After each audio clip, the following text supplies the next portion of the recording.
What's up guys, it's AwakenedVoidx, and today I'm finally making a video that I've always wanted to make, and that video is my ranking of every Call of Duty Zombies map. I've wanted to make this video for a while, just to put my own opinions out there, because I've seen a lot of good lists, and I've seen a lot of bad lists over the years, and I went back and I played every single Zombies map that I'm going to be ranking today, just to refresh myself on the map, how the map plays, and refresh my opinion of it. I wasn't sure if I should make a tier list or a sort of top 10 style ranking where I talk about each map from worst to best. And so what I ended up doing was both. I made a tier list and I'll show it at the very end, but I'm also going to be showing you every map from worst to best in a top 10 sort of style. It might be more exciting this way, I don't know. So I'm going to be ranking the top 45 Zombies maps. Why 45, you may ask? There are some maps and some games that just aren't worth talking about. First of all, there's way too many Zombies maps. Second of all, there's a lot of bad Zombies maps, and they come from about the same games. There's some games I'm not going to be talking about. I'm not talking about whatever MW3 Zombies was. I'm not going to be including Advanced Warfare Zombies. I'm not going to be including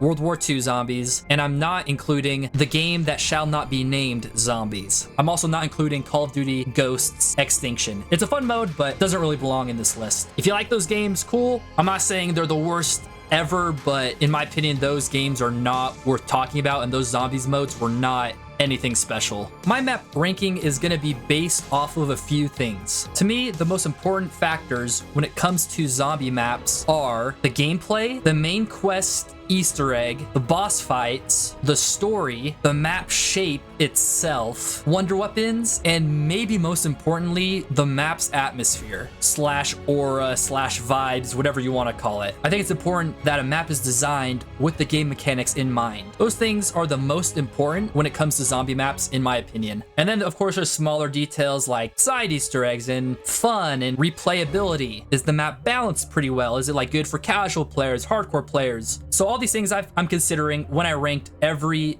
one of these Zombies maps. And unfortunately for some maps, almost every game has a slightly different health slash hit system or a perk system, etc. The speed of your player, the speed of zombies, unnecessary changes to health or armor that change kind of how the game plays and how the game flows. It does affect how the map shape is and how the map plays out. And for some maps, that'll be a good thing, but for some maps, pretty bad. I'm looking at you, Black Ops 4. So stuff like that will affect my map ranking. The other things I should mention before I rank all these maps, I'm not including Bus Depot, Farm, or Town as being separate from Transit. I'm just including those all in Transit. I don't think they're really worth ranking all on their own. The Zombie Chronicles maps, I'm not including as something separate from their original maps. So for example, I'm going to be ranking Moon on Zombie Chronicles and Black Ops 1 as the same. The only map I'm going to have separate is Der Riese and the Giant, just because I feel like there's enough differences there to rank them separately. So those are the only like special conditions I have. I know, really long introduction, super sorry about that, but just one more thing. This video took an insanely long time to make, so please make sure to subscribe to the channel. It really helped me out a lot. Also make sure to like the video, and most importantly, I want to see your guys' comments about my tier list. Let me know what you think down below, whether you agree with me, whether you disagree with me, and why. I'm really interested in everyone else's opinions. I think it's really interesting seeing what people like about a certain map and what people dislike about a certain map and why. Totally leave a comment down below, and let's talk some zombies. All right, we're gonna be going from worst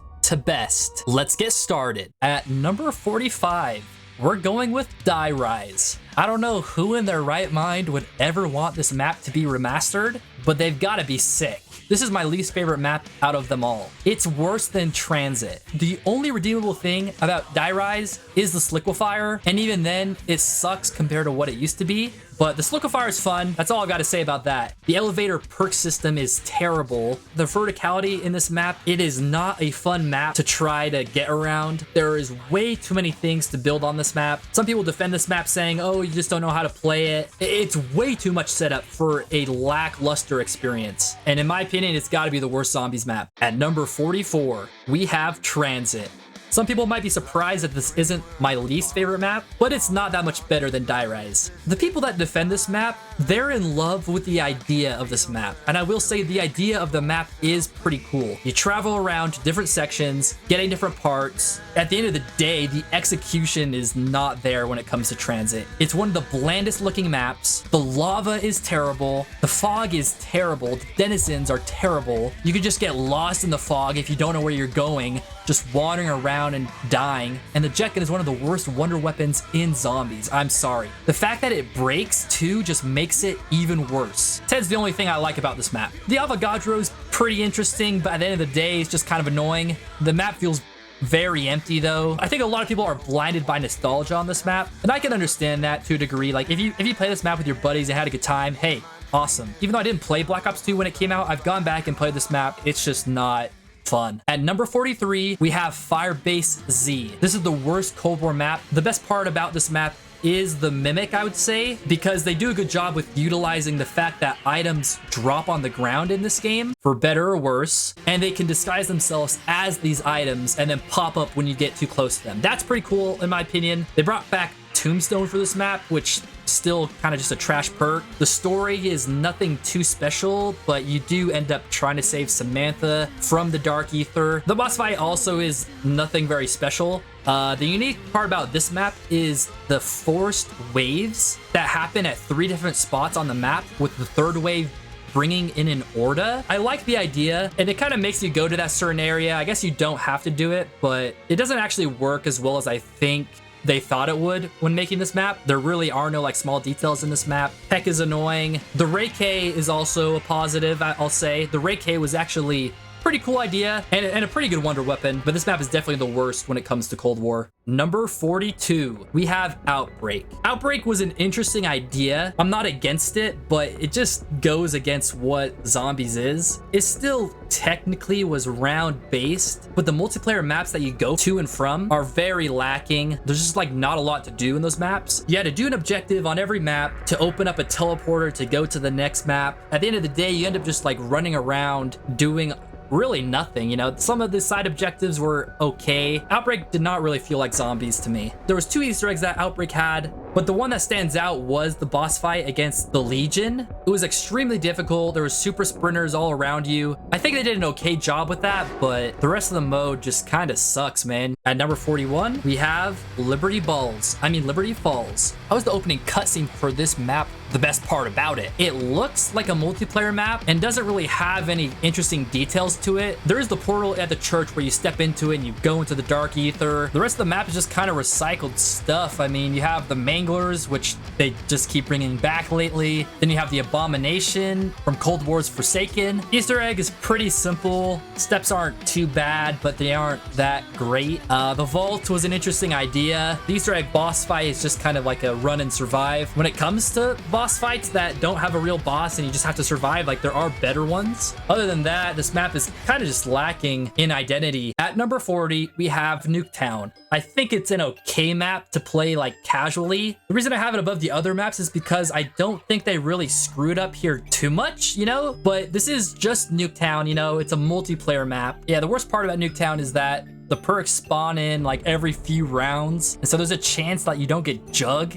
until you're super far into the game. The coolest part about Nuketown is that it takes place at the same time that the events on Moon happen from Black Ops 1. So the zombies' eyes change at round 25 when Richtofen and Samantha switch bodies. Cool little Easter egg, but really there's nothing really great about this map. So at number 39, we have Alpha Omega. This should have been one of the greatest maps because you have the Ultimus crew working with the Primus crew. It sounds super exciting when you put it like that, but the map is on Nuketown and their wonder weapons are just ray gun and Mark II variants. There really wasn't a lot of innovation or anything going on in this map, and I think the map design itself sucks as well. Like I feel like there's just a lot of clutter everywhere. The underground bunker is a cool idea. It's kind of cool to see it, but the negatives I think outweigh the positives on this map. The story for the map was pretty interesting. I like how they brought back a lot of story back from Black Ops 2, and in fact the Avogadro is the boss. It was an interesting challenge, but at the end of the day, the whole map just feels recycled. The map being Nuketown, which is the map that's like in every Black Ops game.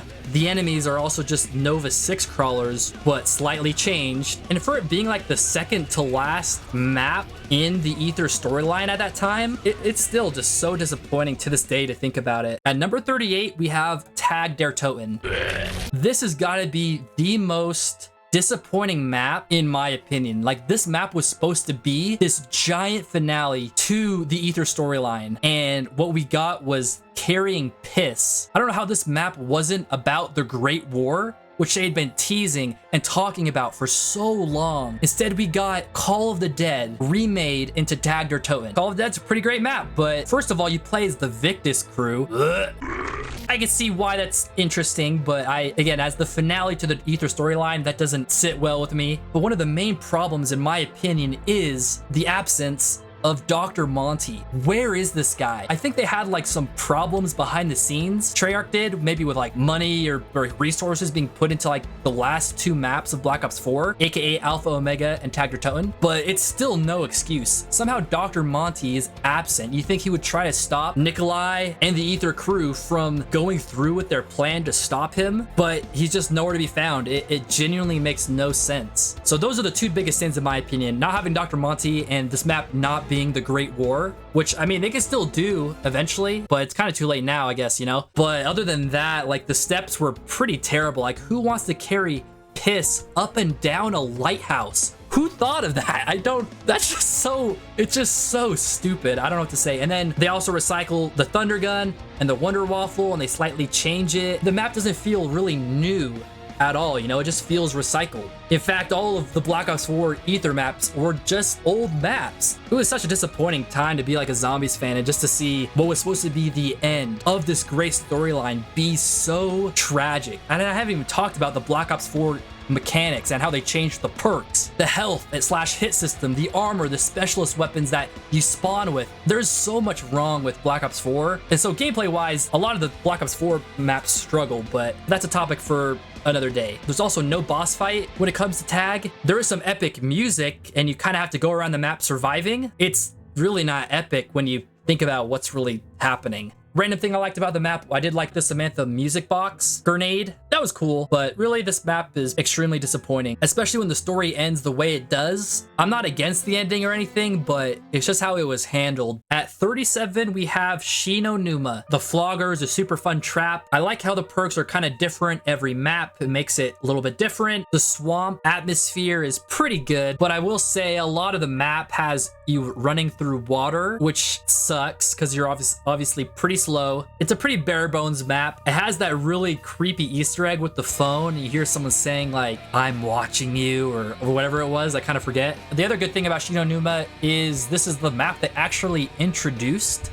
the Wonder Waffle, and man, that's just an iconic weapon. It's awesome. Really, this is a pretty good map. I just think it's kind of one of the less fun ones to play casually. You know, obviously this map doesn't have an Easter egg quest or a boss fight just because it's older, and I'm not going to judge it too harshly for that, but I just think the map's environment makes me rank this map as low as I did. At number 36, Shangri-La. This map is pretty overrated in my opinion. A lot of people really just love it because of the baby gun, and the baby gun's really cool, don't get me wrong. And the Easter egg itself was pretty unique for its time. The map itself is just a really difficult one to traverse and play around. But yeah, just a lot of deadly traps. I think getting Pack-a-Punch on this map was also done pretty well. You know, you had to stand on 4 stones around the map. That would change depending on how many players were in the game. I just think it's a little bit overrated. I like the setting and I like the minecart. There's not a lot of good areas to like train zombies around on this map. I think the monkey stealing your power-ups and it kind of changes as they run along is really interesting. You can do some cool stuff with that, you know? But the Shriekers, the one zombie that's on fire, I forget what it's called. The other zombie variants were interesting. I just don't think this map plays very well. There's something about it. At 35, we have, in my opinion, the most tedious and unfun Easter egg quest of all time, and that is Blood of the Dead. This map's so interesting because the story in this map is so important to the Ether storyline and launches the story in an entirely new direction. The ending cutscene is so sad. The story is great in this map. The map itself and how you play this map and the Easter egg steps are some of the most tedious and just the most unfun, difficult steps I've ever experienced in any Easter egg in my entire life. Trying to do this thing solo is so bad. And a lot of people, I think, compare this map to Mob of the Dead. This map is so much different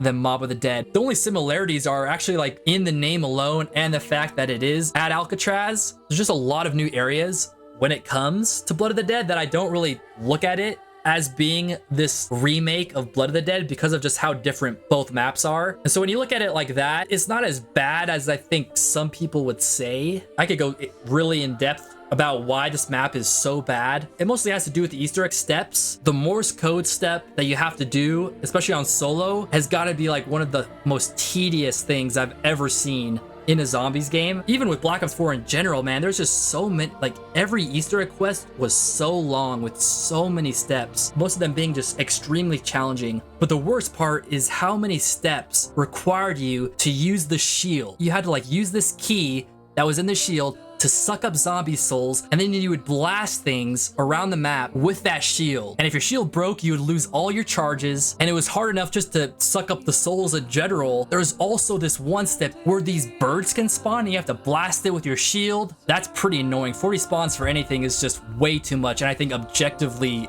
not good for zombies. And not all the steps are bad for Blood of the Dead. Like there's a part where these ghosts come out and start cheering for you as you like escort this other ghost. Stuff like that was kind of cool, but the fact that this Easter egg relies so heavily on the shield and sucking up zombie souls, one of the worst and most painful things that you have to go through when trying to do the Easter egg on this map, as well as just like the perk system and the health system and everything they changed and made worse in Black Ops 4. The map shape and design doesn't fit well with Black Ops 4. Getting the Hell's Retriever is still pretty good. The cutscene when Bruce locks you up is really cool, and I like how you can go into the warden's office, and the lore and story behind that is really awesome. And then the boss fight itself is okay. It's just kind of fighting like a bigger Brutus, and it's all right. The Magma Gat's just, you know, another variant from the Blunder Gat. You know, instead of just having the Acid Gat, they gave you the Magma Gat in this map. But the ending with Richthofen sacrificing himself is definitely the best part of this map. Very sad, very emotional, but the rest of the map is just so unbearable. The only reason I ranked this map as high as I did was because of the story, but the gameplay is just painful. All right, at number 34, this is actually going to be Citadelle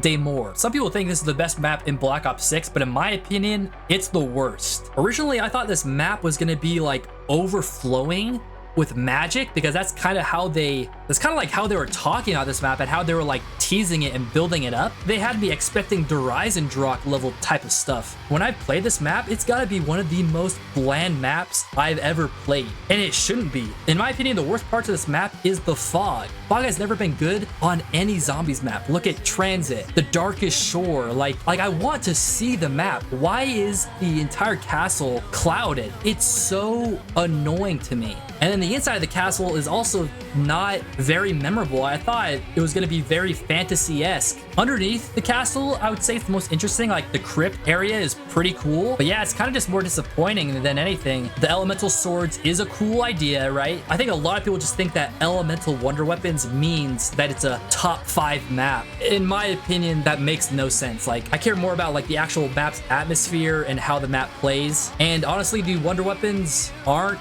that great. Like I think they only kill 1 or 2 zombies out of time, and you have to sort of charge up the sword's like unique ability. The unique ability is cool on all the swords, don't get me wrong, but using the sword doesn't really feel that great. As a heavy zombie, the Doppelgas is pretty cool, but mostly because it's not just another mangler. The Easter egg steps itself, there's nothing really too memorable there besides that in-game cutscene with Maya, but the boss fight itself also isn't actually as epic as I thought it would be. And so yeah, to me, it's honestly the most disappointing out of all the Black Ops 6 maps. I thought it would be the best, but to me, it just kind of ended up being meh. All right, what I have at number 33 might surprise some people. Classified. Honestly, one of the best intro cutscenes in my opinion. It goes hard. It was cool to see 5 sort of remade. Like Black Ops 4 mechanics, I think, hold this map down. I think the new areas that they added to this map were pretty good, actually. And I think the coolest change was actually you going to Area 51 for Pack-a-Punch. And another positive thing this map did was, like, it would actually show you which room you would go to when you entered the teleporters around the map.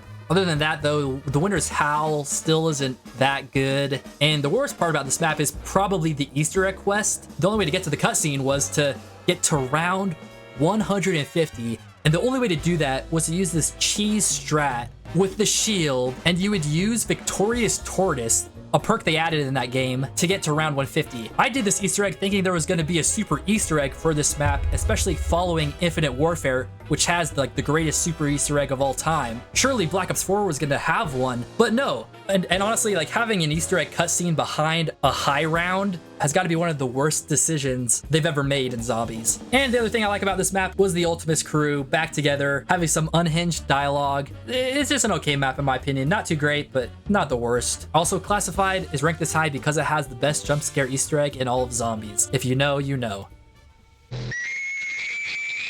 At 32, we have Attack of the Radioactive Thing. All right, Attack of the Radioactive Thing. There's two great things about this map. Just kidding, I'm not going there. This is the worst map out of all the Infinite Warfare maps. And in order to explain why, I need to explain, I think, why Infinite Warfare Zombies has a lot of great maps. The good maps in Infinite Warfare do a great job with map atmosphere, music and sounds, map design, and the fact that they usually have these sort of secondary currencies to get fun items in the map. Attack of the Radioactive Thing lacks all of these things. This map doesn't have a lot of music playing in certain areas, which I think made Infinite Warfare zombie maps really special. Like there's only one area in the supermarket that has like some 60s type music playing. So other than that, the only 60s vibes that you get are from the color grading in the map and just the overall design of the buildings and items that you see in the map. It has some cool areas, like I like the RV park area, I like the supermarket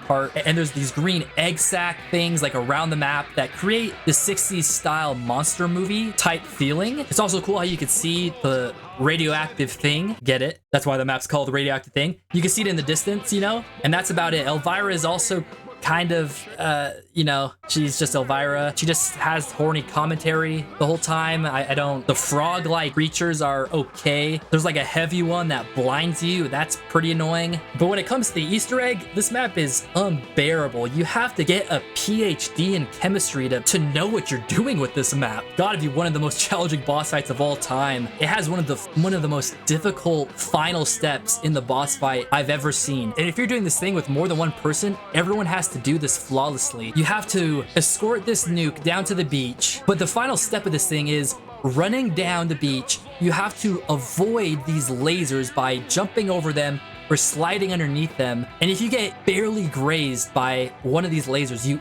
insta down. So first you have to get through these lasers without getting hit, and once you reach the end of the beach, you go up to the bomb, interact with it, you get teleported inside the radioactive thing, and you have to enter this code without screwing up. You only get 3 chances, and if you're doing this thing with more than one person, everyone has to reach the bomb at the end of the beach and input the code correctly, or else you fail and you have to do the whole thing all over again. It's extremely penalizing. It's got to be one of the most challenging things. I don't know whether to like it or to hate it, but I think without a doubt it is the worst map in Infinite Warfare. It just feels kind of bland. At number 31, we actually have The Tomb.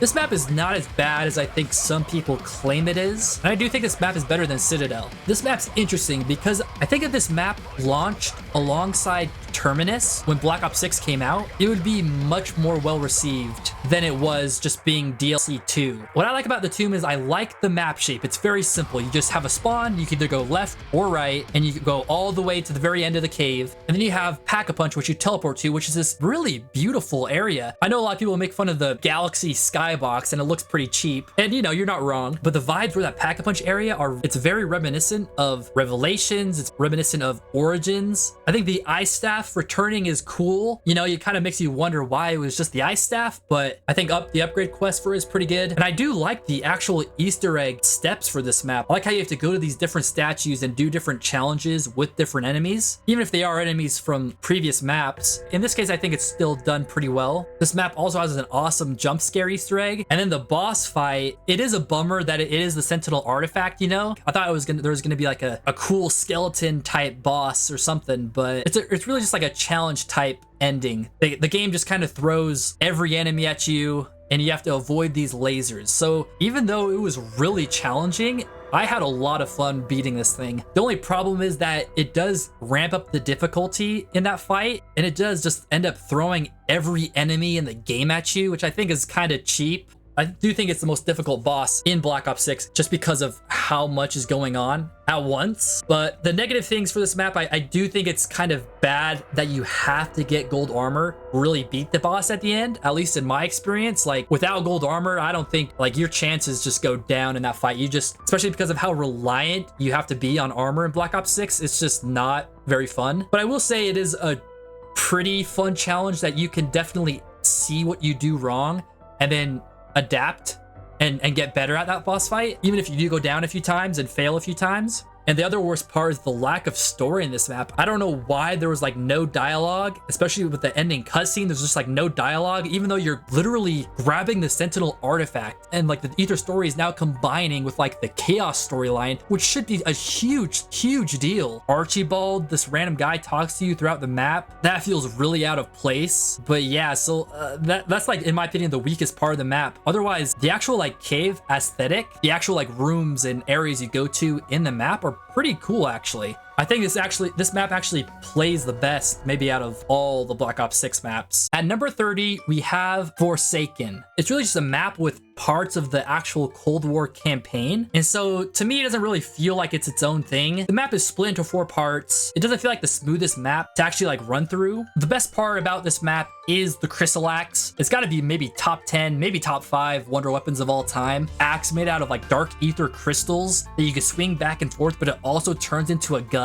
Really cool, really satisfying to use. Best part of the map. And the boss fight is also a pretty easy one, to be honest, but you know, I still think it's a pretty cool boss fight in general, especially with the ending. Worst part about this map is it doesn't feel very fluid. I think some maps that have separate locations that you have to like fast travel to or teleport to do it a lot better. Like I think Revelations, for example, does it a lot better than Forsaken does. Yeah, the Easter egg steps I think are just okay. Yeah, Forsaken's a little bit of a disappointing map to end Cold War on, but it is what it is. At number 29, we have The Maschine. This is the map that launched with Cold War. You return to Nacht Der Untoten in this one. They kind of do a soft reboot of the story at this point. It was disappointing not having a crew. You know, you just play as operators, so the story wasn't the greatest there. But it was cool to see Nacht Der Untoten, especially working your way underground into that bunker with the lights off. You have to go turn on the power. Everything's pretty dark. Honestly, that's probably the most memorable part of the map, and I think they did a good job. They really make it feel like you're uncovering something that's been hidden for a long time. You know what I mean? The Easter egg steps were also pretty good, I would say. The Machine's a pretty simple map, but maybe that's just Cold War in general. It's not the most difficult game. They changed the perk limit. They gave you armor. You know, the game was just way too easy. The 4 variants for the Wonder Weapon, I think, were pretty cool. There was no boss fight, really. It was just kind of a defend, survive. This map also introduced exfilling, which is still kind of a weird thing in zombies, in my opinion, but it was pretty cool exfilling at the end of the Easter egg quest to like get out of the area before the whole thing goes nuclear. But yeah, pretty solid map. You know, it was a good way to get zombies back on track, sort of, especially coming off of Black Ops 4. But even then, you know, there's still the whole salvage, the whole crafting table, buying ammo and stuff like that. You know, you could tell the mode was kind of catering more towards the Warzone players, which it still is to this day. That's a topic for another video. I'm not getting into that right now. At 28, we have Terminus. At first, I was worried it was going to be a little weird with there being boats and traveling to other islands. The map actually does work pretty well as a zombies map. You only had to really go to the islands to do the Wonder Weapon quest or some Easter egg steps. Otherwise, you could just stay on the main island and just survive and do your thing. This map actually made me believe that, you know, Black Ops 6 was going in a pretty good direction. It had a great atmosphere. It actually had a pretty decent story. It still seems like a little bit random. The Beast Basher's a pretty good Wonder Weapon, good quest to get it. I think the Easter egg steps also for this map aren't too bad. They aren't too tedious or anything. The boss fight for this map is very memorable. I think it's the best boss fight in Black Ops 6. Also, there's some really cool side Easter eggs on this map. My favorite being the pirate Easter egg. I think the Void Cannon's also a really cool trap in my opinion. But for map using vehicles, I think they did a good job with the boats. And I don't have too much to say about it though, because yeah, they're still kind of catering towards Warzone players. It is kind of a bummer. At number 27, we have Shattered Veil. This is the latest zombies map as of this video. This map actually did a pretty good job, I would say. This is going to be the highest ranked Black Ops 6 map out of them all. This map actually has a decent identity to it. It's set at Richthofen's mansion. There's actually some pretty cool details throughout the map. There's still kind of a lot of clutter, but Black Ops 6 has just had a lot of generic details to each of those maps and not a lot of details that stand out. This map's got a pretty simple shape to it with how it's designed. It's got some cool things to look at, like the T-Rex bones, the rocks out in the front yard, and the Samantha robot that's in the basement. The Easter egg steps for this map I think are actually some of the better ones. I like doing different stuff with the ray gun Mark II variants, with the different portraits around the map, and they would open up secret areas. And speaking of the ray gun Mark II variants, they actually did a pretty good job with these.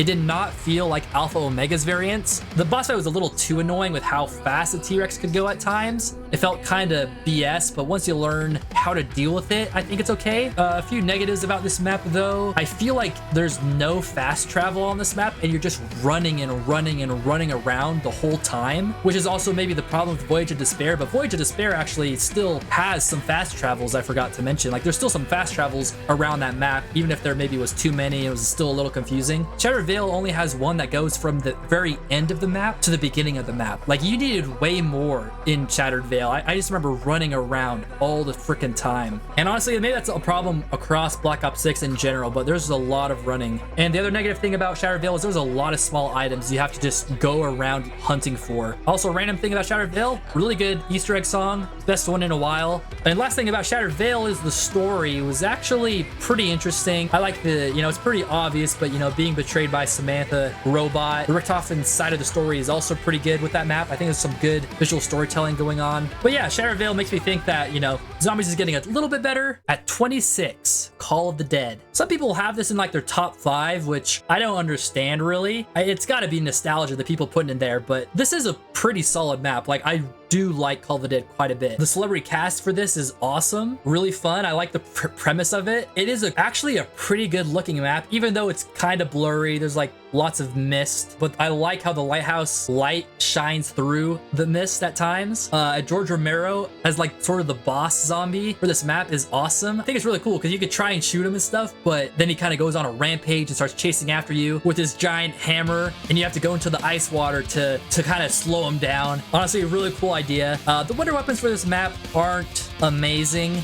To me, I didn't play this map too much growing up, but going back and playing it, honestly, I can appreciate it a lot more than little bit I played back when I was like a kid. But yeah, it's definitely a great map. I don't really have too much to say about this one. All right, at number 25, we have Ascension. Ascension's a great map, really cool area. You're at this Soviet Cosmodrome. Has a lot good going for it, a lot of good areas to run around, kill zombies. It's a great casual map. There's not really a lot of story stuff going on here. There's not really a lot of Easter egg stuff going on here. I think the landers are also a pretty good addition to this map. One of the first good ways of fast travel. And I think it's really cool how you could destroy the rocket with the ray gun. The only thing I don't like about this map are the monkeys that attack the perk machines and they steal your perks if you don't get to them fast enough. That's just not very fun in my opinion. But honestly, it's just a pretty solid map. At number 24, we have Dead of the Night. I wasn't really sure where to put this one because a part of me really loves the map's atmosphere, the look of it all, this beautiful mansion that gives off Great Gatsby vibes, Beauty and the Beast vibes, and Halloween vibes. And the fantasy part of it is also really cool with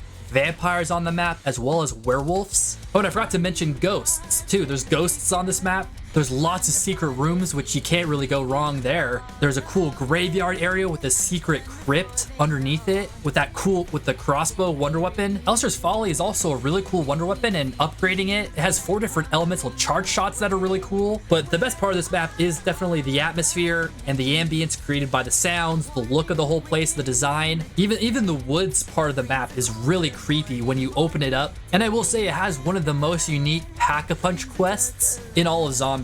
In fact, I actually really like it. And then opening the area to Pack-a-Punch is really cool because this werewolf jumps from tree to tree and chases you. Like, I think this is a perfect map to play on Halloween, it just fits that vibe. The map just doesn't play very well in my opinion, which is why it's down this low. I want to love it. The vampires are some of the most annoying enemies in all of zombies in my opinion. This is also a map with like the guest cast, but they're just so insufferable to listen to. Like I hate all of them, to be honest. The story was kind of interesting with the butler sort of being controlled by the order. It was an okay story, and then the boss fight itself is okay. I don't think it's the best, but it just always sucks playing this map. Like I do not have fun playing this map. I play this map for the atmosphere alone. At number 23, I have Nacht Der Toten. This, I think, is the best map in Cold War. I think it has the best tone, I think it has the best setting, and it has the best wonder weapon. Maybe it's not better than the Crystal Axe from Forsaken, but actually I would say the Cerberus is a cooler wonder weapon. I like how when you use it on zombies, the zombies will drop different parts to augment the actual weapon. You could turn it into like this giant beam, or you could turn it into a shotgun, or turn it into like these ball torpedo things that launch forward. Really cool stuff. I think Claws is also a really really cool part of this map, this robot that you build that kind of has like Richthofen's personality, and you can upgrade him. They also added this black light to the map as well as a flashlight, which made some parts of the map really dark, a little creepy. You go through the subway system and there's this train that goes by with people screaming. Honestly, it's pretty cool. There's also a secret room. I like the turrets that can shoot you in No Man's Land. And also the Disciple was a really cool enemy. I didn't like all the rappelling on this map though. I just feel like rappelling in zombies maps doesn't really fit, you know? That's also maybe one of the more negative things I have about Terminus and some of these other maps. It just doesn't feel right to be rappelling in zombies. That's like a Warzone thing, you know? The HVT type enemy was okay. The best part about this map was the Easter egg as well as the boss fight. The boss fight was really cool. Actually a pretty good challenge. Yeah, I think I'm pretty confident in saying it's the best map in Cold War. At number 22, we have Voyage of Despair. I know some people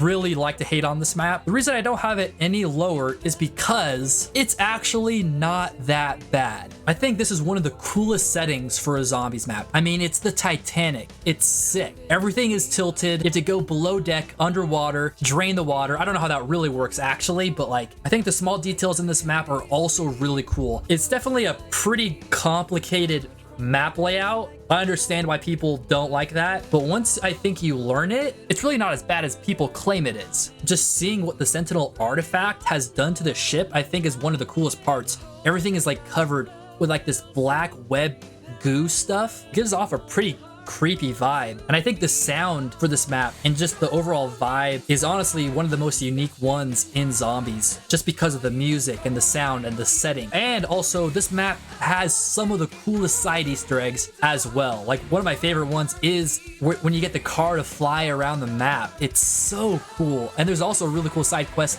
where you can upgrade your shield, which, you know, hey, the shield, you know, it is Black Ops 4. And the Kraken is also a really cool wonder weapon. I like how there's variants for it, but you know, it is Black Ops 4. Like you have to kill all these like elemental zombies for it, which were pretty annoying. I think the Stoker was an okay enemy, you know. If you had the Kraken, you just could dispose of the Stoker quickly. Nothing special there. The Easter egg steps are a little difficult, but I don't think they're as bad as some of the other stuff in Black Ops 4.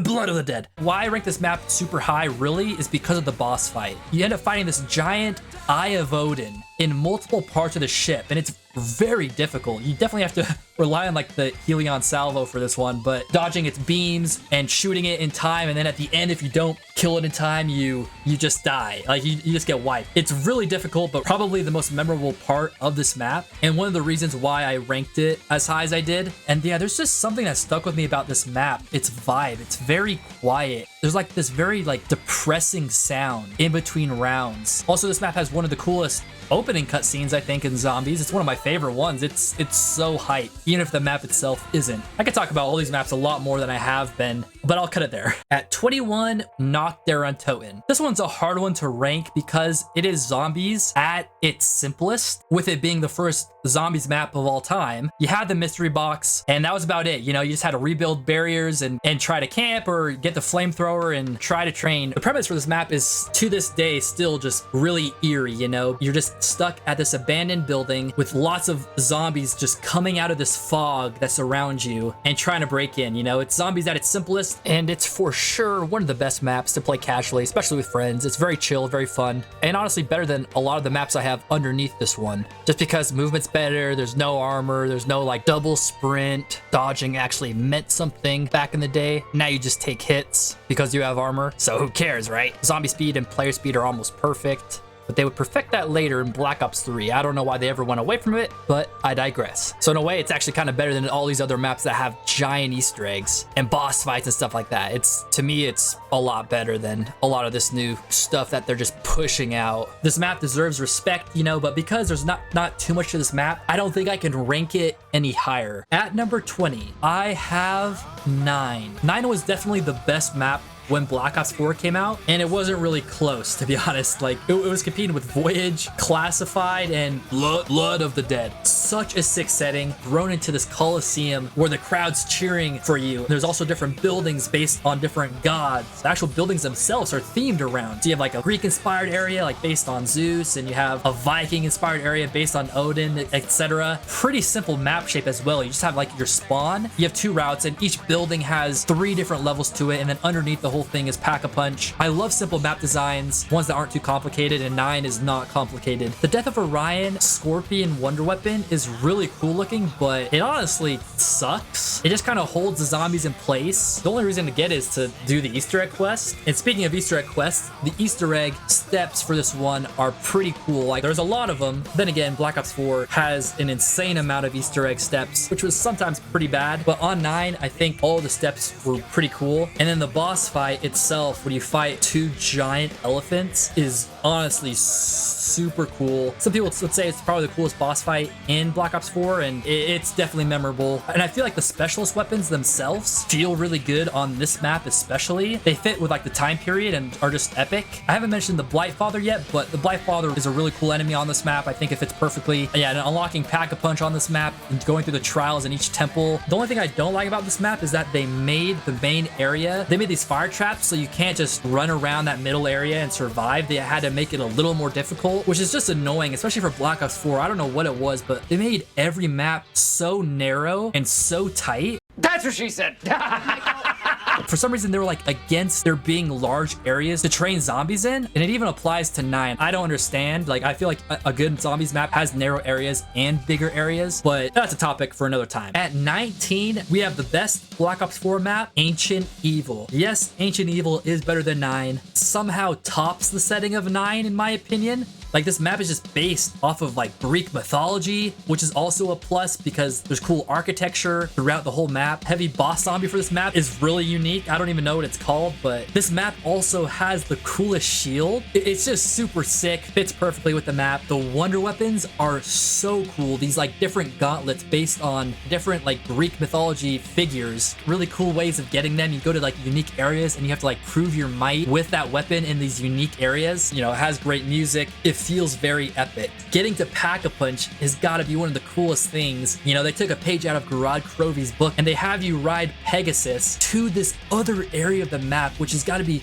so crazy looking. There's like these giant serpents. You're introduced to this antagonist who ends up being Perseus, who's been like corrupted or something. I can't get over it. This Easter egg was also a really fun one to do, but the boss fight is gotta be one of the coolest boss fights. Ending cutscene is also just crazy, where it's revealed what happened to Alistair Rhodes, who the girl is that you've been helping. You thought she was just like a priestess in the temple. Nope. It's Medusa. This map just gives off Percy Jackson type vibes. It's just super cool. I was really interested to see where it was going, but in hindsight, you know, I wish Black Ops 4 was only the Chaos storyline and that they saved the Ether stuff for a later game, but you know, the damage has already been done. I feel like also Black Ops 4's different like perk system, the health system, and everything they changed about Black Ops 4, I feel like it fit a lot better with the Chaos storyline maps, which is also why I'm saying they should have just never done the Ether storyline stuff in Black Ops 4. They should have just, but I digress. It's a topic for another day. At 18, Verruckt. Verruckt was the first map to introduce perks, which are staple zombies.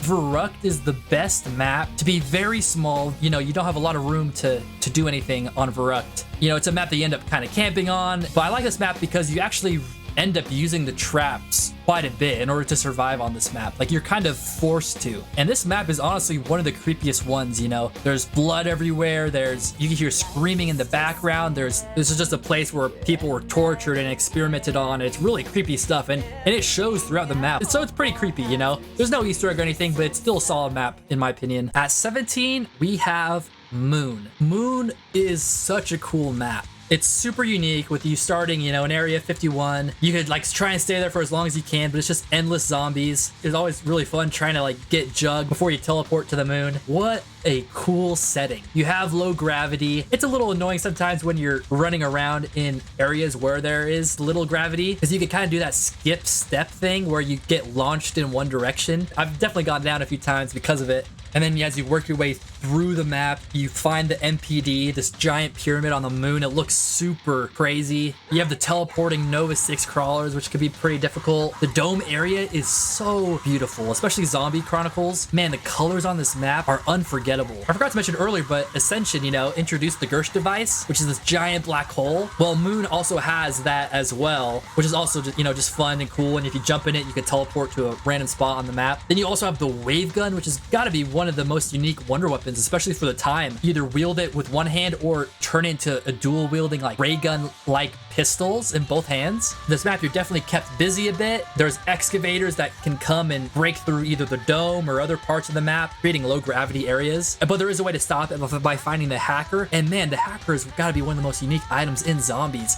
You can hack perk machines, doors, really anything with it. Really cool stuff. And then the Easter egg is also one of the most famous Easter egg endings, with you sending missiles to blow up the Earth. But you know, the missiles hitting the Earth probably sent the zombie storyline in a pretty negative direction, but we're not talking about that right now. But yeah, the only thing I don't like about Moon is that it is kind of weird how the only way to get Jug is to teleport back to Area 51. Either Jug shows up or it's Speed Cola, not one or the other. That's pretty bad in my opinion, especially since you have to like wait to take the teleporter back to Area 51. And yeah, just the setting for this map is just gotta be one of the most unique in all of zombies. At number 16, I have 5. 5 is so overhated, but it's a great map. I think they do a really good job with there being 3 different levels of the map. The deeper you go down, the crazier it gets, you know? I think a lot of people don't like this map because most people liked playing Kino over 5 because 5 was really hard. But just being in the Pentagon and unlocking Pack-a-Punch for 5 was always really cool. The DEFCON switches. The Winter's Howl it's a cool idea. It sucks, but I think that Wonder Weapon's overhated a bit. And the Pentagon Thief is maybe why I have it this high. I think the Pentagon Thief is one of the most unique heavy zombie or special type zombie or heavy boss, whatever you want to call it, in zombies. It's so cool. He just runs up to you, takes your gun, and then you gotta run and track him down to get your gun back. And you can also get the bonfire sail. It's super unique, super cool. 5 is such a unique map. At number 15, we have the Beast from Beyond. Some of you guys might be thinking, why am I putting it this high? And my reason is because of the Mephistopheles boss fight. Yes, the Mephistopheles boss fight is a part of this map, even though it feels like it's the separate thing. But in order to get to it, you have to do the Beast from Beyond Easter egg. So yes, the Mephistopheles boss fight is a part of this map, whether you like it or not, you know? And that's why it's ranked this high for me. Without the Mephistopheles boss fight though, this map is extremely disappointing. Like I said before when talking about Attack of the Radioactive Thing, the best part about Infinite Warfare Zombies maps is like the vibe and the aesthetic that you get from it. This map lacks a lot of this. There is no music, there is no fun vibes. The setting for this map isn't good compared to what the other maps before it had. The map's identity itself is so bland, so boring. It's just this like random outpost on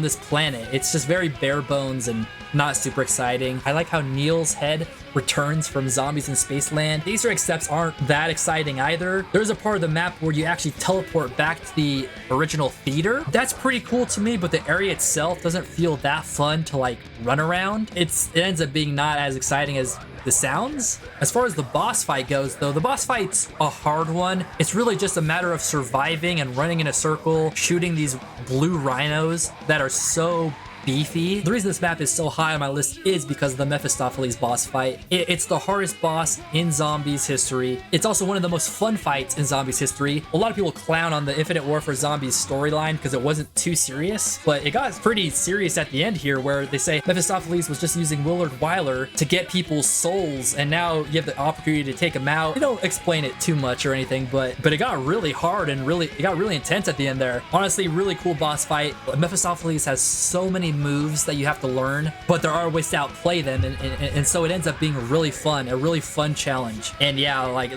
this is a boss fight that I know not a lot of people beat. So if you beat this thing, like it means something, you know? Forgot to mention, but the Venom X returns from extinction to this map. It's okay. I think it's pretty good in the boss fight. This map also has a lot of the special zombie types returned from the other Infinite Warfare maps. I feel like they don't fit too well when you're on the main part of the Beast from Beyond map. At the outpost, I feel like they would fit more to show up in the theater area, but whatever. It's also super unique to start the map with cryptids, and because that's a bit of a challenge, they give you the OBS. So the first few rounds are pretty challenging, and I really like that. I miss when maps used to do unique things like that. And beating Mephistopheles has got to be the greatest super Easter egg in zombies history, and it makes every map in Infinite Warfare so replayable, and it's all credit to this map, whether you like it or not. At number 14, it might be a little controversial, but I have Shaolin Shuffle. I think this map is a bit overhated, but it's a great one, especially when it comes to atmosphere and vibes. The map is set in New York City in the 1970s, and it's a part of New York City that's trashed. Like there is trash everywhere. You start off in a subway station, you work your way up. There's also part of the map where you go through the sewers, but the vibes are so awesome. You have an area of the map where there's like 1970s disco music playing, and you can hang out there if you want. And there's a part where there's also like some rock music playing. And then otherwise, there's parts of the map where you just hear people get up and drive your funky soul, and you feel like Tobey Maguire's gonna walk past you at any moment. It's awesome. You have some awesome songs from the 70s. They really do a good job creating the 70s vibe through the music. There's also this kung fu element. It doesn't seem like it would really fit, but it does. 4 different styles. You drink from this gourd and you level up your kung fu style. When you finally rank it all the way up, it does this big, powerful ability depending on what you have. It's one of the most unique wonder weapons in zombies. It's really fun, especially since it's melee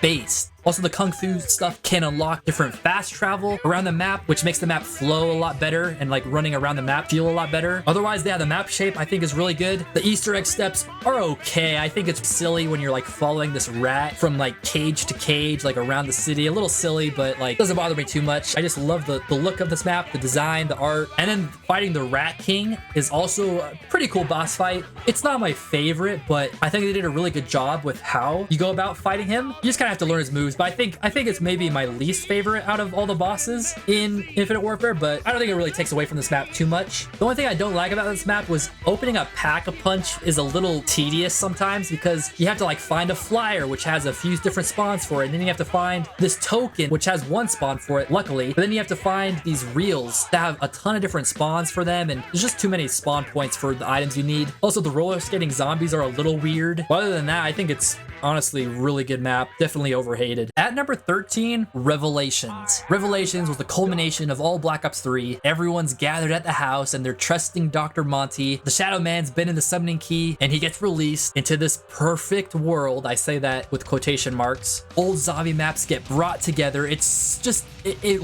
looks epic and it feels epic, and these Apothicons are here in the map. Epic music playing. There's this giant ball of 115 in the air. I think they do a really good job with the whole fast travel system in between the islands. They bring back the Thunder Gun for this map. They bring back the Apothicon Servant. They bring back the Lil Arnies in entrapping the giant Apothicon and going into the Apothicon to get to Pack-a-Punch. Super sick, man. Super creative. The only problem with this map is the Easter egg steps, and that's why I can't rank it any higher. You can just tell, I think, when they were making this map, they ran out of time, because shooting random rocks to get bones for like this Easter egg step is just ridiculous. Anyone could see that. It's just so random. And every other Black Ops 3 map had like a quest to get the wonder weapon besides Gorod Krovi. And so I kind of understand just the Thunder Gun and Apothicon Servant being in the box. And I will say there is an upgrade quest to the Apothicon Servant on this map. That's really cool, especially since it was cut from Shadows of Evil. And they also brought back the Ragnaroks, but there also isn't a quest to get that. You just have to rely on the box. I think the masks are also a cool part of this map. Some of them a little tedious, but others not. So, you know, it's cool. And I like how the Easter egg steps use the Kino Der Toten teleporter a lot and the theater room. I think it was really cool getting the summoning key and throwing it at different items. It's still stupid how you would like lose the summoning key going through teleporter. It's still like not even fixed. You know, they never fixed that. You have to fight these different elemental Marquas. I think that was pretty cool. It was an interesting area to survive in, you know. The only bummer is that, yeah, there is no boss fight, even though it seems like you should fight the Shadow Men at the end. You know, it's still a pretty good challenge at the end. I don't think it's the worst thing ever, but other than that, the setting is super sick. I want to like this map more. It kind of just holds itself back at times. At number 12, we all know what it is. I'm on to Riese. I'm on to Riese. Everybody look at me, cause I'm pissing on a zombie. Riese is, I think, the perfect template for what every zombies map should be. You have your barriers, you have your perk machines, and then this is the map to also introduce Pack-a-Punch, as well as having a small quest to get Pack-a-Punch. In this case, you would activate different teleporters and link them to where Pack-a-Punch is. Very simple, very basic, but perfect. This map's very replayable. I think also the map shape is very good. You have your core spawn area, and then you have 3 different areas that kind of go off from spawn, each with a teleporter. And actually having the teleporters was a great addition to the map because that was like a way to escape the zombies when you would get overwhelmed. And this is also the map where the zombie storyline really like started. Like in this map, you learned a lot about Richtofen, Dr. Maxis, Samantha, Richtofen betraying Maxis and Samantha, the creation of teleporters, the creation of like the ray gun, the Wonder Waffle, even like talking about the creation of zombies using Element 115 and just like all their experiments, time travel. This is like the map that kind of started the story that we know of World at War zombies and Black Ops 1 zombies. I know it's technically not the one that started the story, but to me, it feels like it. So there's some really iconic story stuff going on in this map. And yeah, honestly, Doris, great map. Maybe I should have ranked it higher. I don't know. At number 11, Kino Der Toten. I tried to like remove nostalgia from my map ranking, and man, it's really hard. I will say that even with nostalgia behind me, Kino Der Toten is a great map, and I think it deserves to be here. I think it's the best casual map to play with people. There's no crazy Easter egg. There's nothing wild about this map. I think it's just the best simple map. The Thunder Gun is one of the most iconic weapons and one of the most fun weapons. The Nova 6 crawlers are also extremely iconic,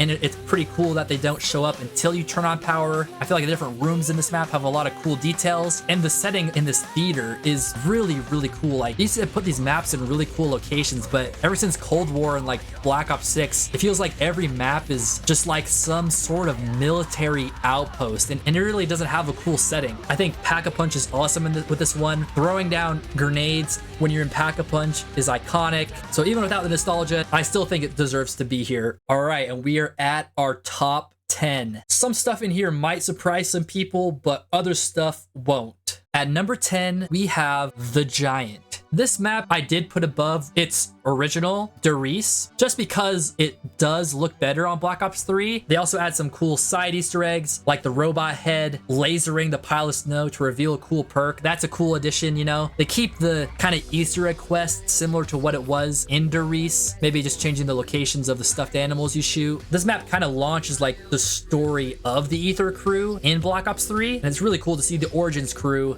on Riese. Black Ops 3 launched with Shadows of Evil, which is a really difficult map, so it was good to have the Giant alongside Shadows of Evil to be more of a casual map for the people that didn't want to deal with any of the complicated stuff that Shadows of Evil had going for it. So I think that's worth noting as well. At number 9, I put Buried. Buried is such an interesting map. Like, I wouldn't actually think it would be that good until I was ranking all these maps. I think it's probably the most fun casual map on Black Ops 2, just because there's so many unique things to it. Like, there's so many buildables, and a lot of the parts are in one place, which is kind of nice. I think the Paralyzer is such a sick weapon, and I love how you can float up and float over obstacles and just like skip parts of the map. Well, I think the whole chalk system to get points by putting up wall buys around the map is super unique, and you get paid for it. I think Leroy opening up doors is also really cool, and you just give him booze, he'll just ram through parts of the map. I think that's a cool way to open up the map. That's different than just, you know, buying doors. I think the witches in the mansion is super creepy, super cool, and I like how if you get through it without getting touched, you get a free perk. The maze in the back is really cool, and just like the other Black Ops 2 maps, I like how there's 2 different quests. You can either do the Richtofen Easter egg quest or the Maxis side of the quest. Also, shout out to Voltrade for being one of the greatest perks of all time. You could get money from it, ammo, and you can hide from zombies. Like, that is amazing. Voltrade is up there with being one of the greatest add-on perks in zombies. It's up there with PhD Flopper and Widow's Wine, some of the best perks ever added to the mode. It's definitely not a difficult map by any means. I think also the Time Bomb is such a funny troll, especially in public lobbies. There's just stuff in this map that's fun, and I think it's the only good map with the Victus crew in it. At number 8, this might be shocking to you guys, but I have Origins. A lot of people are gonna say, wow, that's not number 1, or that's not number 2 or number 3. I think because I didn't play Black Ops 2 when it came out, I'm not really nostalgic about this one or anything. I've seen people like speedrun this Easter egg and do it, and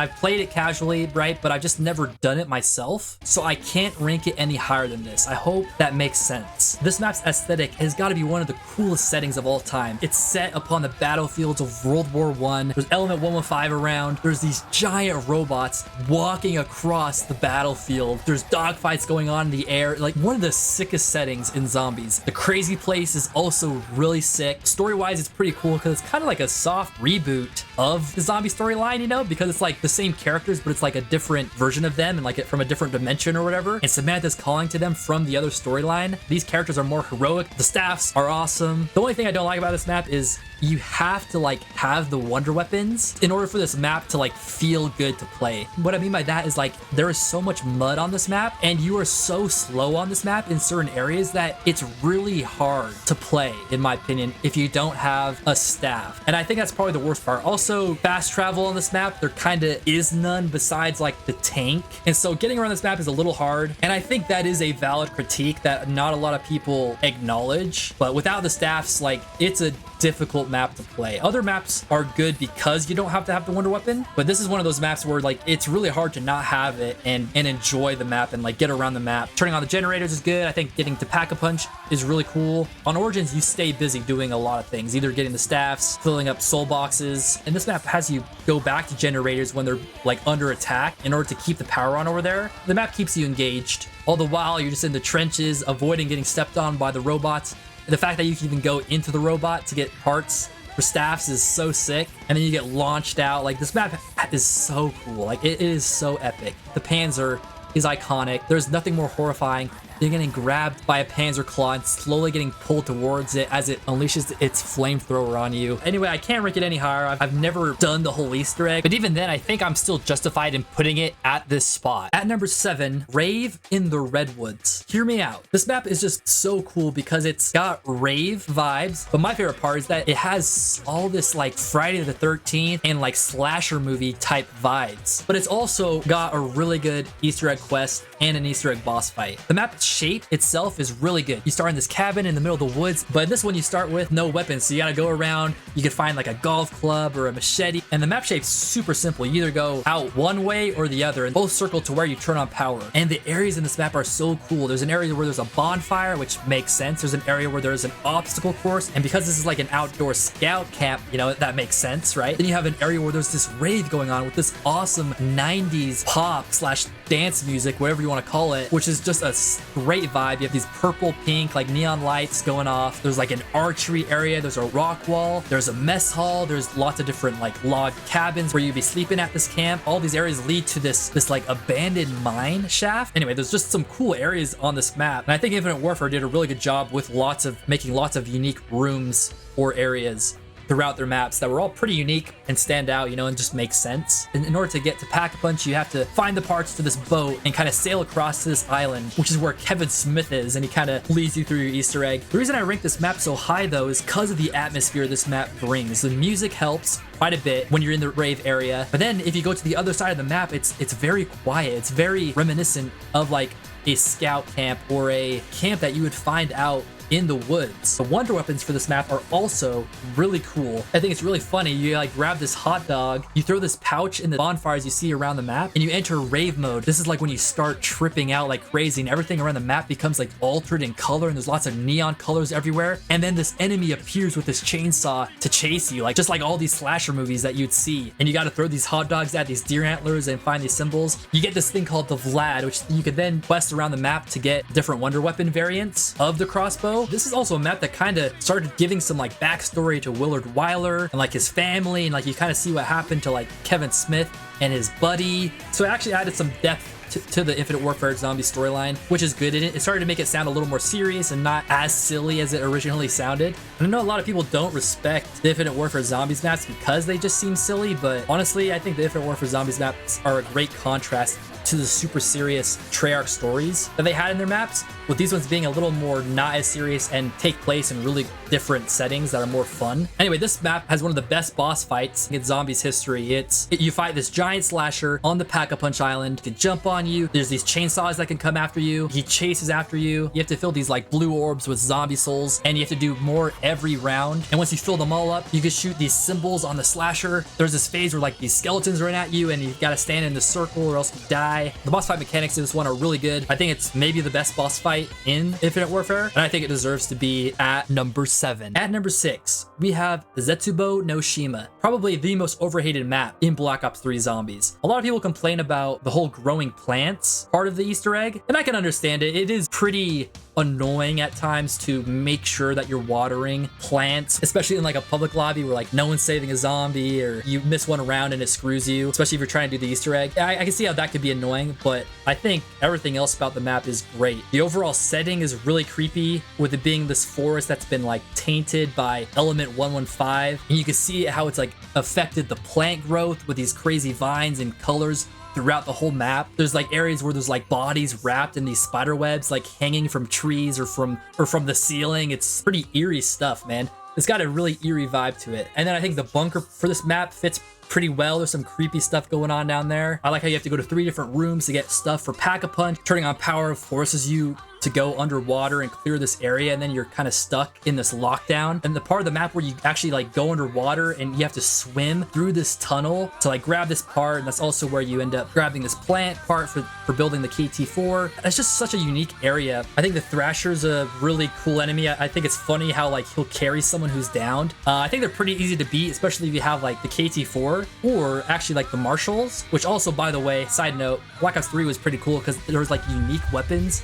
on certain maps, and this map had like the Razorback, the Marshals. I thought the spiders are also a really cool enemy and fit on the map perfectly. And then also the Skull of Non-Stopway has got to be my favorite specialist weapon, like quest and weapon to use in Black Ops 3 Zombies. It's just so cool. I like how you have to cleanse those skulls, bring it back to the ritual site. Lightning strikes and opens up this hidden pathway down to where you do this other ritual by fighting gatekeepers, and you get this skull that could just vaporize people or mesmerize them. It's so cool. It fits perfectly on the map. The only thing I don't like about this map is it's always pretty costly trying to like work your way through the map. I feel like there's a lot of doors, a lot of things to buy. And I think the main Easter egg's pretty easy. All you have to do is just get the Wonder Weapon and get the Skull of Non-Stopway, and you're pretty much good to just do everything. And then you got to upgrade the KT4. Also, I think the KT4 is definitely an underrated Wonder Weapon. And then as far as the seeds and the planting go, it's pretty cool how the unique stuff you can do with it. Like you can make some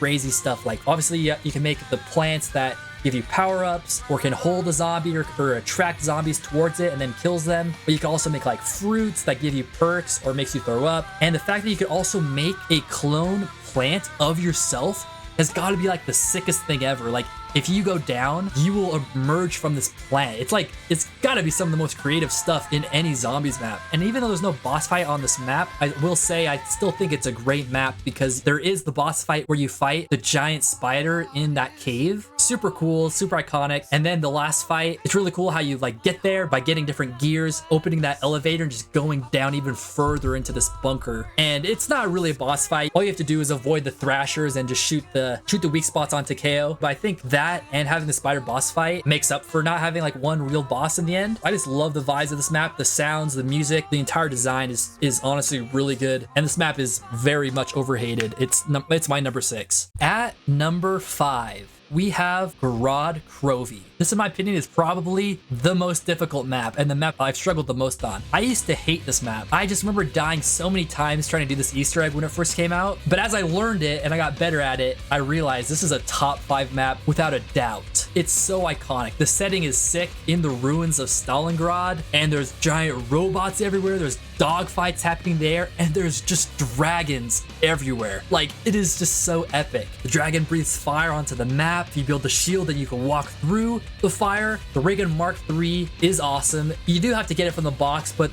the game usually gives it to you pretty easily, I think. So anyway, the map shape is also something I want to comment on. I feel like the map shape is like the Riese, but on steroids. It's like very tall. Like there's definitely a lot of levels to it, where it's like your starting area, you go out into the middle, and then there's like 3 different areas that you could go to, either like right, left, or straight. I feel like it's a good map shape, even though there is a lot of verticality. Mangos were an awesome enemy. In fact, the Mangos were so good that they can't stop reusing the Manglers to this day. The Valkyries were an interesting like dog round type enemy, but yeah, I don't have any comment on it. You know, it's interesting. And then the Guard of Siegfried, also really cool.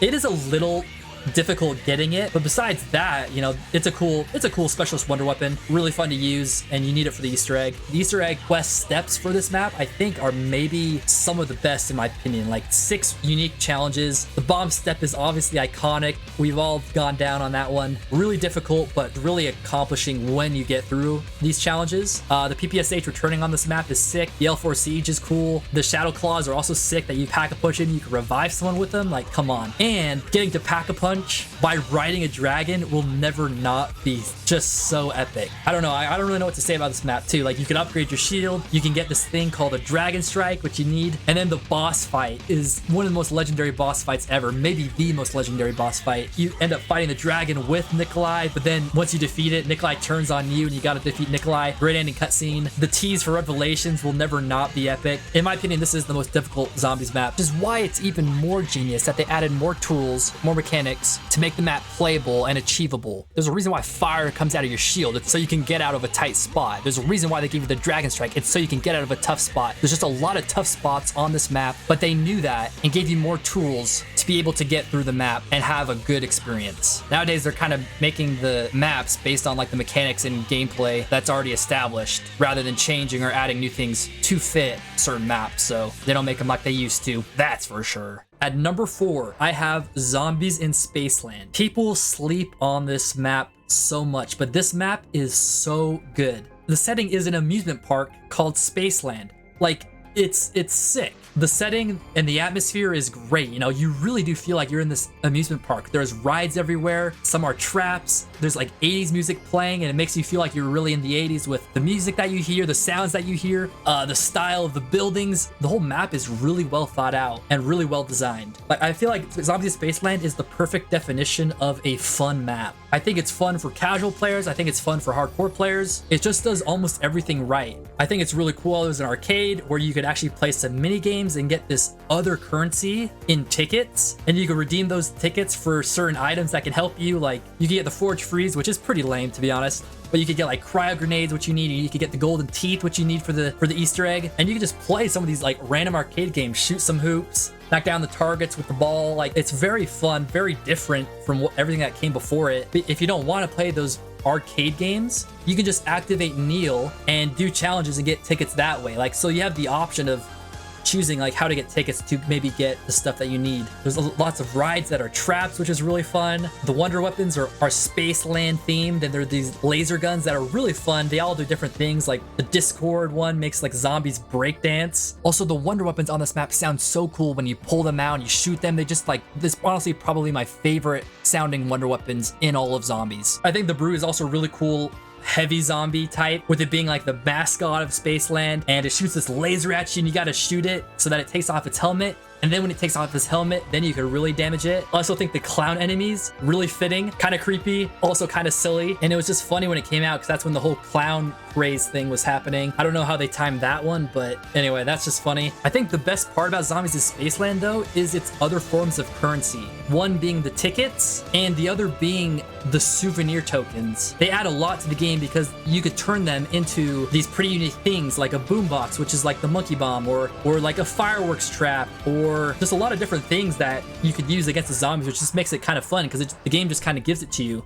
You can also ride a roller coaster on this map. You can go down slides. You can geyser over to another section of the map. Like, the map plays and feels really well. It feels really well to go from area to area. And there's an underground area too if you want to go that way. Easter egg steps are really simple and yet really good. And then the boss fight is iconic. You have to do Simon Says with this UFO, and then this alien walks out and you got to shoot its pendant around it and then melee it in the back when it drops to the ground, and it shoots these orbs at you that slow you down, and more aliens will show up depending on how many players are in your game. It's just super cool. You know, you use your laser gun to take them down and try to escape Spaceland. Also, this map introduced items that dropped from zombies. Sometimes you would get tickets, sometimes you would get cash, sometimes you would get different grenades, sometimes there would be ammo. The rate at which they dropped was pretty well balanced, especially when you look at games nowadays like Black Ops 6 and Cold War, where there's just zombies dropping crap all over the ground. And it's just, I think Zombies Spaceland did it best for this second currency. And what also goes unappreciated is David Hasselhoff. He's kind of like the DJ and your host for you to have a fun time in Spaceland, which fits perfectly. There's a lot of maps that have someone talking as you go through the rounds, sometimes to narrate the story and kind of tell you what's going on with the story or whatever. In fact, the next map on my list, the voice that you hear kind of gets annoying the more you play the map, but David Hasselhoff on this map never gets annoying. He doesn't talk all the time. He just fits perfectly, and I think that's underappreciated, especially in today's zombies mode where like you just have a ton of voices in your head constantly telling you stuff. It's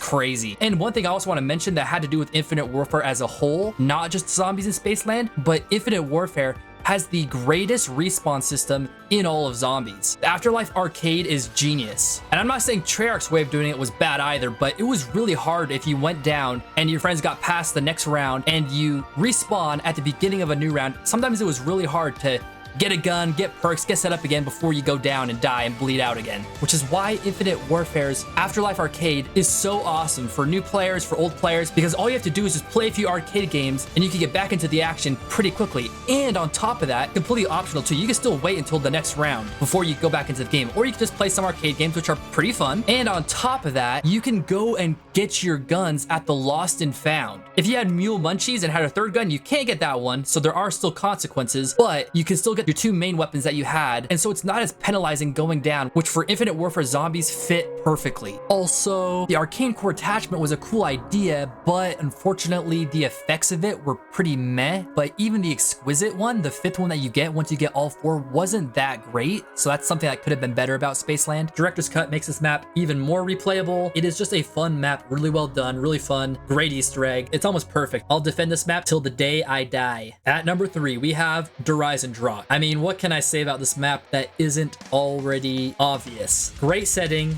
with it being in the castle, great Easter egg, iconic boss fight, really the first boss fight in zombies history, great wonder weapons with the elemental bows. This map is kind of similar to Mob of the Dead, where you feed dragon zombies to get the Wrath of Ancients is awesome. Doing the different quests for each bow, super cool. Honestly, like really great Easter egg steps to upgrade the bows. The Ragnaroks are awesome. The Panzer Returning also fits pretty well. I feel like this map also has Easter egg steps that kind of make sense, whereas like some other maps are kind of just doing random things that don't really make sense in the context of like the story. I love how the map changes with this one, where when you bring down Dempsey, Der Eisendrache also did a good job at using the exo movement found in Black Ops 3 in the Pyramid Room. The fast travel is really good on this map. It felt like you could get anywhere you wanted to relatively quickly. And shout out to the tram. It's just like a nice, cool thing to also have on the map. And yeah, the boss fight itself, pretty difficult, pretty awesome. You have to use the Ragnaroks to bring the giant gatekeeper down, and then you gotta hit it in its weak spot, and then you gotta survive Panzers, run around. It's just, this map is so great. Great aesthetic, great vibes. I don't really know what more I could say about it. I think it's pretty obvious that it's one of the best maps of all time. At number 2, we have Mob of the Dead. The tone, the sound design, the music for this map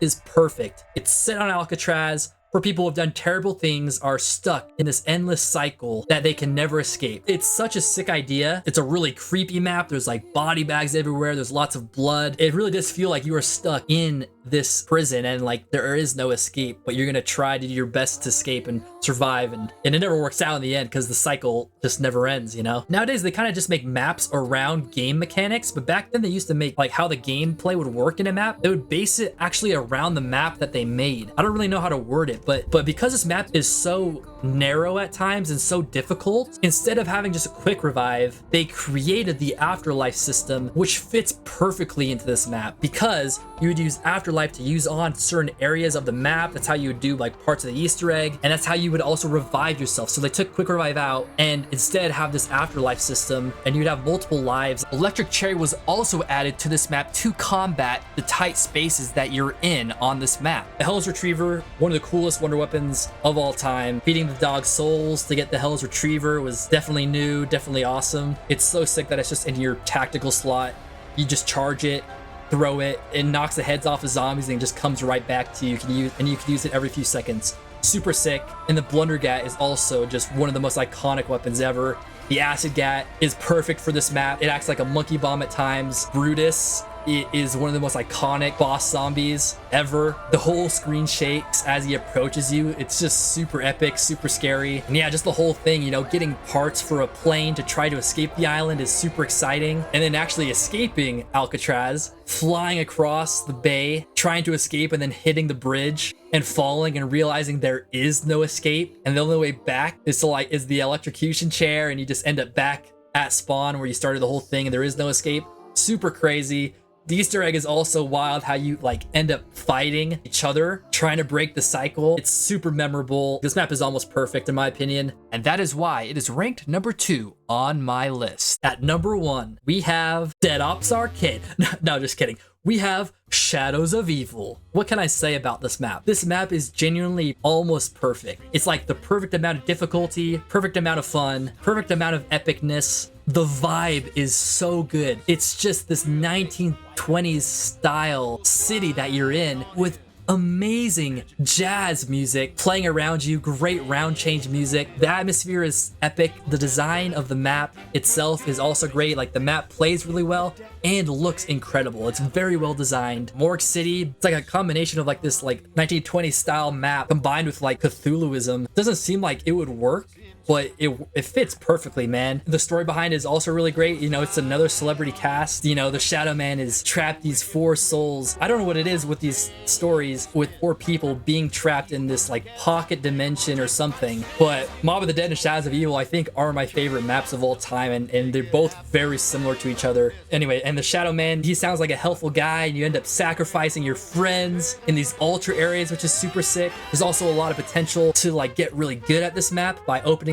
up the map early, getting all the pieces you need, doing the ritual sacrifices to open up Pack-a-Punch. There's a lot of potential to get really good at that stuff, you know, and get faster and better each time, which not a lot of maps have any potential for you to get better at, but this one does. Because of how you turn on power, it's kind of similar to Afterlife, but in this case you turn into the beast, which it fits perfectly. You know, it's a unique way to open up the map. The Shadow Man kind of leads you along. You think you're doing the right thing. He sounds like he's a helpful ally, but then in the end, you know, once you get every gate worm, you do this epic ritual with this epic music playing, and then he reveals himself to be really this harbinger of doom. It's just super awesome. The Apothecon Servant is iconic, great weapon. It's got to be like the coolest wonder weapon in all of zombies. You can also do this quest to uncover a secret. Wall opens up, you get this egg, you go to different statues, fill it with zombie souls, and get this sword that you can also upgrade by doing your Arch Ovum quest. Like, this map keeps you busy in a good way. Everything you do on this map is fun. It doesn't feel like a chore, which I should have been talking a little bit more about some of these other maps. I could have been talking about whether or not tasks are fun or not. You know, these quests use every area of the map, you know, to turn on Pack-a-Punch, to upgrade your sword, to get your sword. It utilizes the entire map really well. I think the Silver Protector is also a sick part of the map. Margwa is an iconic enemy. You shoot its mouths and it runs at you a little bit faster every time. Very iconic. The Parasite's also a really good enemy. Also, shout out Widow's Wine. Perfect for this map, especially since there's some narrow areas. It's a perfect way to get out of trouble. Fits the map perfectly. Honestly, one of my top 5 perks of all time. Easter egg steps are also really good with the flag step and doing all that. It's a great challenge. Lots of meatballs, lots of things flying at you. You gotta protect the flag. When it breaks, it's such a heartbreaking sound, but it's such a fun challenge. The only actual negative thing about this map is that you cannot do the Easter egg solo. You have to have 4 people to do it. But after Shadows of Evil, every Easter egg has been achievable solo, and so it's just kind of a result of the time that it came out. But even then, it's still a great Easter egg all the way through. And also, what an insane ending to the Easter egg when Richtofen just comes in and snatches the summoning key from that gatekeeper. Man, that was super surprising, super sick. I mean, man, this map is genuinely almost perfect. A lot of awesome side Easter eggs on this map. I mean, man, I could talk about this map forever, but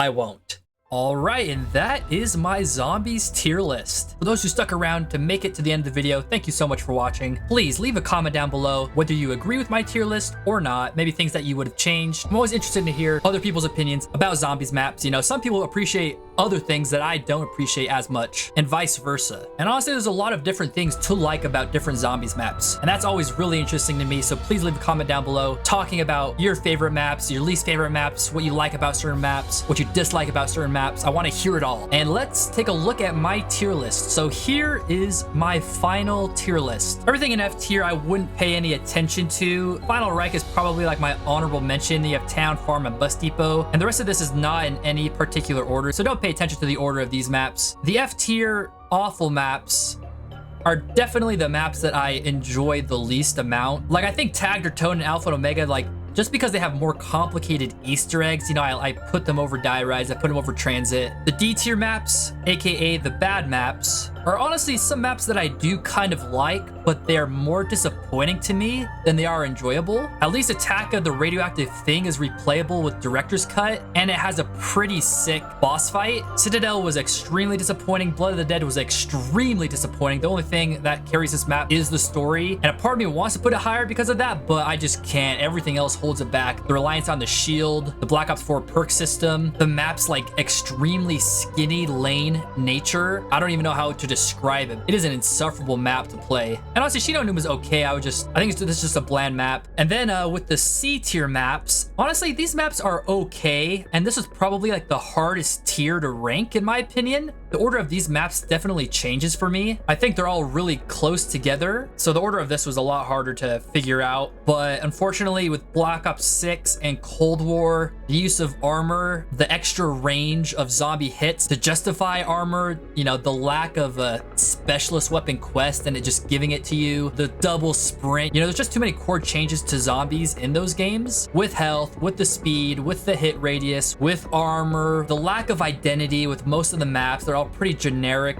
military bases overall, I'd say. You know, those games just have like core problems. Like, they've gone too far away from zombies, and because of that, the maps hold themselves back, and I can't put them any higher. Shattered Veil is the only one that had decent identity, but even then, you know, it's just very, very bland maps. You know, too many Warzone mechanics, too many Warzone items, and the salvage system also just really sucks, man. It's not fun to just upgrade your weapon over and over again. There is a lack of randomness because there is no incentive to hit the box, because instead you're incentivized to pick up salvage and just upgrade your weapon's rarity. It's very boring. There's nothing exciting about it, and every game feels the same because of it. They need to make zombies random again, and to do that you need to go back to no weapon rarities, so you actually have a reason to hit the box, etc, etc. Not gonna go too into it. Nacht Der Untoten does rank higher to me above Black Ops 6 and all the other Cold War maps because of the Wonder Weapon, and I think it has the best setting out of all Black Ops 6 and Cold War. Maybe Shattered Veil is a better setting than Nacht Der Untoten, but Dead of the Night's atmosphere alone gets it to this spot because the gameplay of that map is pretty garbage, and it would probably be down here if the setting wasn't super cool and gave off Halloween vibes. As for the B tier and the good maps, I have Ancient Evil 9, highest Black Ops 4 maps, just like Cold War and Black Ops 6. Black Ops 4 changes too much when it comes to the perks, when it comes to health, when it comes to armor. There's just very unnecessary changes that make the experience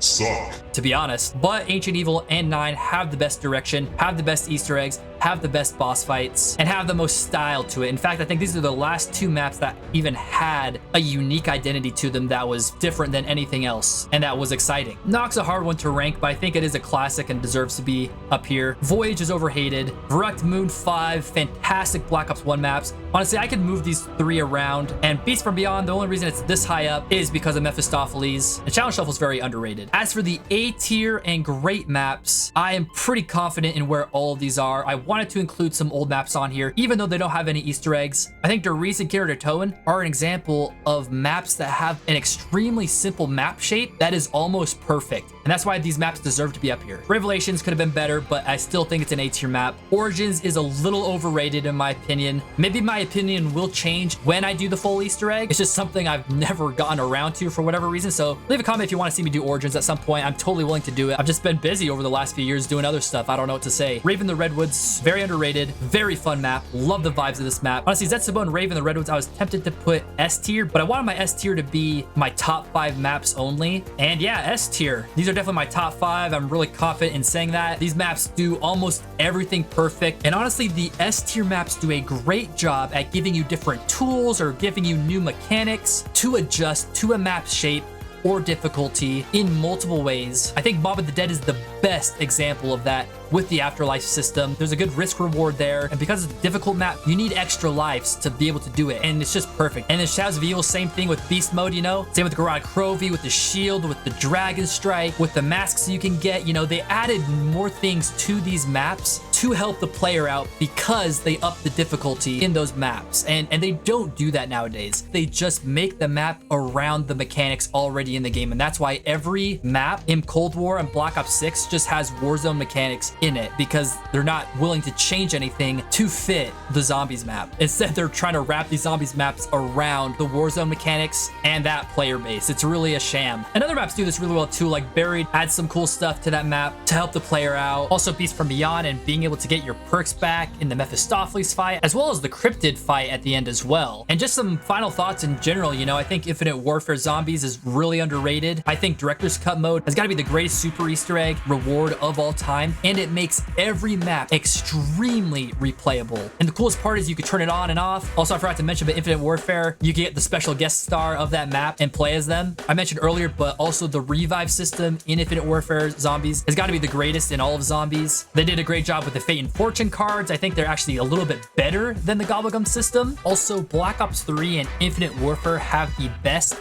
multiple pack-a-punch system. Everything since then has been garbage. And Infinite Warfare also has the best secondary currency in all of Zombies, especially when you look at Cold War and Black Ops 6 today. There's just crap lying all on the ground. It's not fun to look at, but the ticket system in Zombies in Spaceland was perfect, as well as the souvenir tokens. I think if they had kept that system in every other map, then those maps would have been way better than they ended up being. But no one has done it as good as Infinite Warfare did it in 2017. I mean, that game does a lot right, and I know a lot of people just don't want to admit that, but man, Black Ops 3 to Infinite Warfare was probably the best 2-year span in all of Zombies. And I don't know if that's a hot take or not, but whatever. Also, one of the best parts about Black Ops 3 was the specialist weapons that you could get along with the Wonder Weapon in that map. That's something they got to bring back to make maps better instead of just field upgrades, which are pretty boring. So that's my take on that. You know, I kind of already talked about modern Zombies and problems that it has. I mean, imagine if they went back to the Black Ops 3 health system, the speed of the player, the speed of zombies. They brought back the specialist quests to get alongside your Wonder Weapon, brought back the shield, had the Gobblegums, or maybe the Fate and Fortune system from Infinite Warfare. But then you also had a secondary system similar to the tickets in Zombies in Spaceland, or the souvenir tokens to get extra stuff. Put in actual zombie items that are unique to Zombies and not just stuff from Warzone.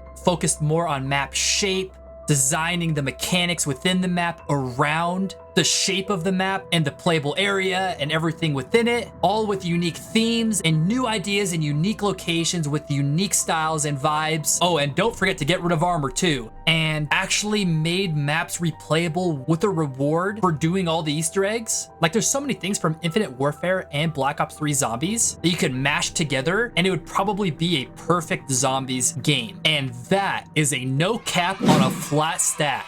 It's so simple, and yet they will never do it. I don't know why, but hopefully one day. But yeah, honestly, every map from S to C are maps that I do somewhat enjoy. Maybe S to B are the maps that I definitely enjoy and I've gone back to play. Oh, and that's my other point. There are some maps on here that I have never gone back to play, and that is why I could not put Ancient Evil or 9 any higher. I think I originally had them in A tier, but how good is a Zombies map really if I have never gone back to play it in 7 years? Until I made this video, I had not gone back to play Black Ops 4 since 2019. And if I haven't gone back to play Black Ops 4 since then, not many of the maps can be that good. And that is why I've moved Ancient Evil and 9 down to where they're at right now. They just aren't very replayable, even though the settings for them are really great, and it was the most creative maps in Black Ops 4. And it's the same with Cold War and Black Ops 6, man. I have not gone back and played these maps since I beat the Easter egg. It's just the little things that make Zombies what it is. They've gone ahead and changed, and it doesn't feel feel the same and it's just not as fun. It's actually as simple as that. Whereas all these other maps in B tier, A tier, and S tier, I love to go back to play. I play all of these maps when I go back and play zombies. The games that I enjoy the most and that I come back to the most are Black Ops 3,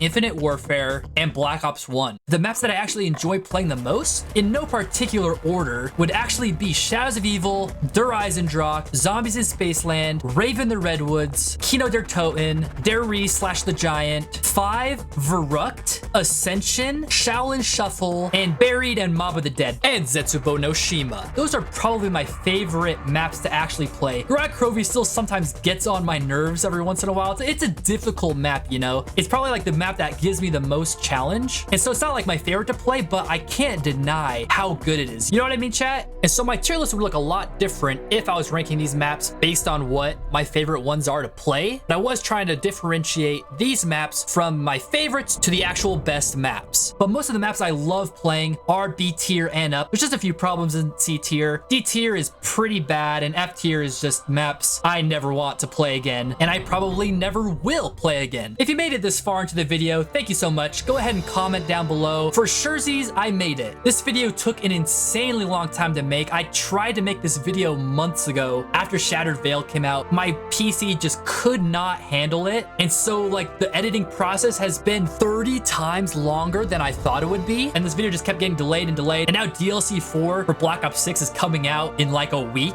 But yeah, it's just a video I've always wanted to make, so thanks so much for watching. Make sure to subscribe to the channel and like the video, and don't forget to comment down below. I really do want to hear you guys' opinions on different zombies maps. I love talking about zombies and hearing other people's opinions and seeing what other people appreciate or don't like about certain zombies maps and why. I am gonna make a channel update video soon because there's some big things happening in my life, so stay tuned for that. But if you do want to support me, link will be in the description below. Anything would be very much appreciated. If you do choose to support me, I will read your message and shout you out in the next video I make in some way. Thank you so much in advance. I was also planning on coming back and revising a lot of what I said and making some of my points a little more clear, but I am sort of out of time, and I'll explain why when I make that channel update video. And so yeah, I just had to kind of finish the video, so hopefully my points came across pretty well. If not, well, my bad. If you want to react to my video, feel free to. That would be super cool. As long as you tag me or credit me, go right on ahead. Again, thanks for watching, and I'll see you guys in the next video.